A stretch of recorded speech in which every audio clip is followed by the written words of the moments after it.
In what is a huge milestone, Sporting Chance celebrates 30 years, having established the organisation in 1990. The concept was to create an equal opportunity for everyone to play sport and to promote a healthy and active lifestyle.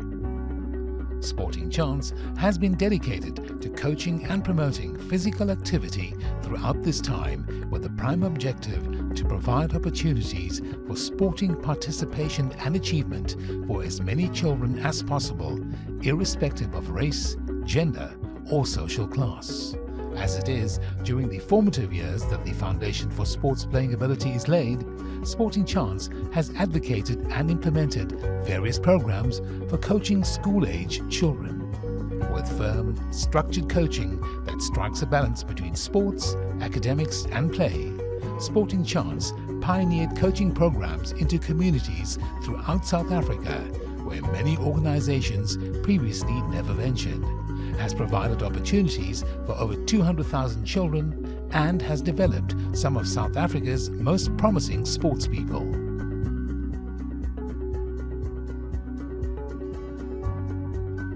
I got 200 Rand from Grandpa AP, and I took that and bought myself an answering machine. I bought myself some letterheads. I bought some cricket balls. I got a bag that I was always using for cricket, and I put that over my shoulder. And on the 1st of September 1990, I registered Sporting Chance, and thereafter what I did was I ran some coaching clinics, and no different to what I was doing at Western Province Cricket. But what the only difference was on a greater scale, and the greater scale there was into communities that had never really had structured coaching before. And that's how it all came about, and 30 years later I suppose I'm doing the same stuff. Sporting Chance officially opened its doors on the 1st of September 1990, operating out of Newlands in Cape Town, South Africa. Brad's initial approach was one of servicing the affluent market in the shape of holiday and coaching clinics to fund his passion for identifying and developing talent in the disadvantaged communities. Many soon-to-be international cricket, football and hockey players passed through the coaching clinics, and even a few budding rugby stars. I suppose if I take it back, it's 30 years now. Yeah, I was probably a standard 2, they call it, grade, whatever it is now, 4. And I mean, Brad Bing was still one of the guys I remember quite fondly. They're coming to Boston Primary, which, the way I see it, is a very privileged background. And yet he was coming out and doing coaching clinics, and particularly cricket. Obviously it's advanced since then, but I remember him. I remember Russell Adams was the name that springs to mind in the Sporting Chance circles, and we always used to look forward to it. I think it was a Wednesday afternoon and sometimes Saturday festivals and sport. I can still remember the Calypso festivals. I think it was out in Musenberg. I think we used to go out there. So yeah, that's the history from 30 years ago. And it continued beyond that. When I was in high school and just out of high school, where I was actually coaching for Sporting Chance. I remember meeting Brad Bing as a youngster at Edgemead Primary School, and we were told that there's this semi-pro coming to our school. He was playing for Claremont in Western Province, and he was a part of the famous Bing cricket family. And he came to come and coach us, and he came with the Brad Bing 101 of how to play cricket, and I must say it was really exciting. He'd bring this cricket bat with him called Percy, and if you didn't adhere to the strict instructions we were given, whether it be if you were batting or bowling, if you didn't stick to it, you'd get to experience Percy on your backside. And so that was enough encouragement for most of us to kind of follow the Brad Bing 101 of how to play cricket. I used to be a coach at Sporting Chance. Yeah, I coached football, cricket, and we didn't go into rugby or hockey because we didn't want to sell the parents false dreams. That's not what Sporting Chance does. It's all about sincerity, and I coached for about 6 years probably, from let's say 2007, 2008 into 2013. We used to do Friday clinics, holiday clinics, parties, you name it, we were there. Coach Dylan, and yeah, but 30 years, Brad, well done to you and the team. I wore shirt, especially for you guys. I wanted to celebrate with you, so well done. One of the first programs put in place by Sporting Chance was Calypso Cricket, which initially started on the beach in Musenberg, and as it grew in popularity, expanded throughout the South Coast, Eastern Cape, and as far afield as Durban. I attended the very first Calypso Cricket beach festival, also, which was an unbelievable thing. Did that for the first year, and then the second year I was back as a coach, which was obviously very, very interesting because isiXhosa had just come into sort of schools then, and so as sort of white kind of coaches, we had a very limited Xhosa sort of vocabulary. But awesome just to see thousands of sort of kids down in the buses, obviously pulling in, and just knowing the fun that I had the sort of previous year, and knowing the experience that these children, that these underprivileged children were going to be able to sort of have. 30 years later, Calypso Cricket is still one of Sporting Chance's most popular initiatives. On the back of Calypso's growth and success, Brad knew it was time to branch out into different sporting codes, including rugby, soccer, netball and hockey. I started running his hockey clinics. We started at Claremont Cricket Club on the grass, and then we moved across to Hartleyvale once Hartleyvale was complete around 1995. And we started running clinics there I ran them for Brad, and then I started a day and night tournament, and I asked Brad if he was interested in getting involved, and Sporting Chance got involved, and we ran that for about 6 or 7 years at Pinelands North. And when I moved across to Bishops in 2002, I asked him, well, would you like to get involved with an under 12 day night tournament, which 200 children, we pack out the stadium, and it's all under lights, and it's exciting. We have about 16 teams from all over the southern suburbs, and Brad got involved. So I mean, we've been running tournaments together with Sporting Chance for about 24 years now. As the number of participants in the various coaching programs grew, Brad realized he needed to bring more staff into the organization to assist with coordinating day-to-day Sporting Chance activities, expanding the brand even further, and growing the number of children involved. In Bradlin and Natalie, he found two ideal people to help drive Sporting Chance forward. Growing up, I always had a passion for sports coaching and development, and I knew that that's the direction that I wanted to go in. When I was younger, I used to see those superstars, rugby, soccer and cricket, and what difference they made to my family, what difference they made to a community, and what massive difference they made to South Africa as a nation. And I wanted to give back, and then I knew that was the direction that I wanted to follow. And so I went to do sports coaching and management. That's the field that I went to. And part of my studies, I needed to do practical hours, and I heard about this organization called Sporting Chance. And in 1999, I went for my first interview, and I got the job working as a coach, and I got placed at various schools, doing coaching and running, working at the holiday coaching clinics, and that was from 1999 to 2002. Then at 2002, I got approached to be a coaching manager, and that role was we had to work with schools, to identify and recruit coaches and place coaches at schools. So that's fantastic.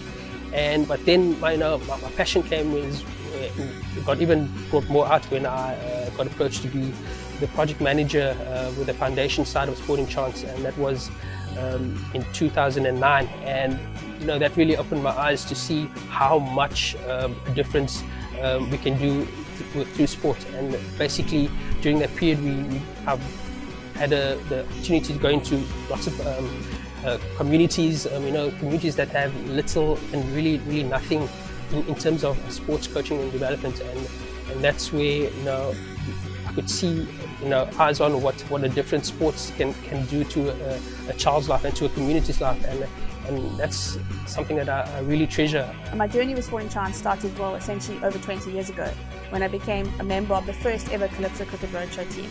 We went from Cape Town to Plate, and it was an amazing experience, and I think you can say then is when the bug really bit.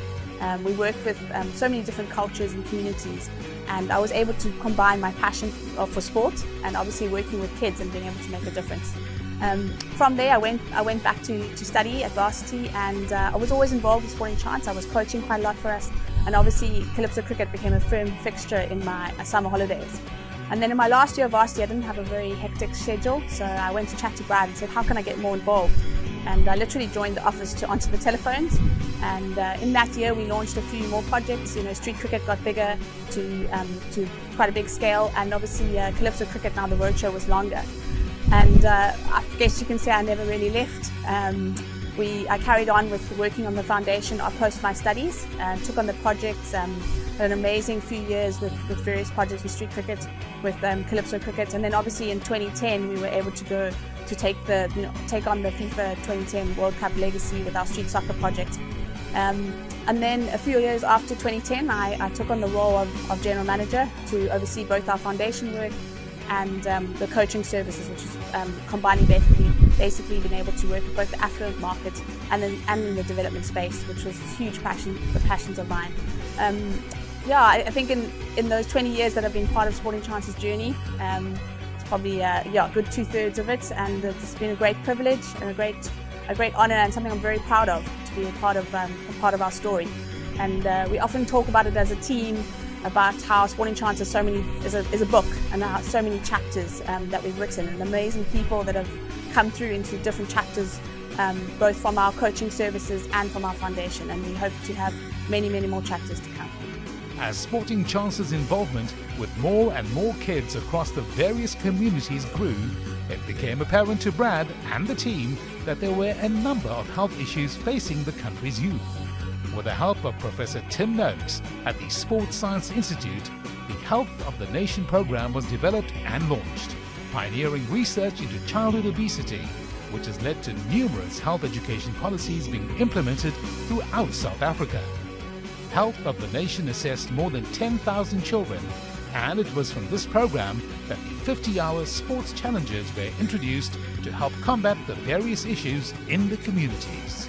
The Health of the Nation, that program I liked very much, because that's where we could have identified kids that was obese and all those things. It's almost like they say in Afrikaans, the suikerkaskanade, those years that they used to have. And that was so much fun because it was like an obstacle course.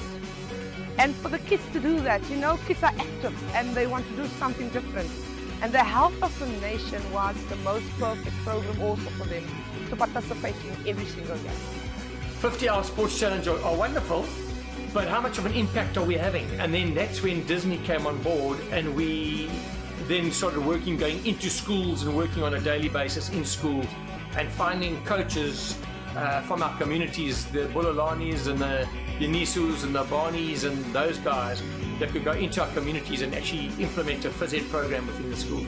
We knew we needed something sustainable in our communities through our physical education program, and hence us finding the right coaches to implement this program. Getting the right coaches is crucial to a program like this, and when we look for our coaches, it's somebody that is vibrant and that has a passion within the community, but also has a passion with working with the kids. I remember when I started coaching, Brad always taught me these few basic things of, with good organisation comes good discipline, with good discipline comes good attitude, and those are the type of coaches that we needed to find. My name is Bulelani Menze. I work for Sporting Chance, and I've been with Sporting Chance since 2006. I'm a sports coordinator at a school in Khayelitsha called Indwasahlobo Primary School. If you look at our school as it is now, when I first came in here, there was no sports, nothing for the kids. So all they did was to come in and go back home, come in, go back home. So now we've got programs that we run after school. We've got programs that we run during school time, and it sort of gave them that discipline to know this is what I'm doing at a certain time, this is where I'm going, instead of going out there in the streets and we all know what happens out there. So I was approached by Colleen Hodge. She's involved with Langa Hockey Club, basically a player and a coach for Langa Hockey Club. So she approached me and she took me from Langa, and we met up with Brad, and we had a chat about the new program that they were starting out with regards to phys ed at the school, because at the time there was no phys ed being done at the school. So they approached me and they said, look, how about you start for us and let's start this program, a physical education program. So we're basically ready to go to a school, start up a physical education program, and start up sports there in the school. So that's how I started there. It was in 2011 in May. Yeah, and I've been doing that since then. I have my grade 12, and when I went out of school in 2008, I had to stay quite a long time without work. When Sporting Chance approached me, they gave me an opportunity first to do something that I love, to do a job that I love, and they gave me an opportunity to touch kids' lives as well. So from 2011, I've had kids, I've had a family, and I would say, had I not gotten the opportunity to be involved in Sporting Chance and to be involved in these kids' life, I don't know where my life would be.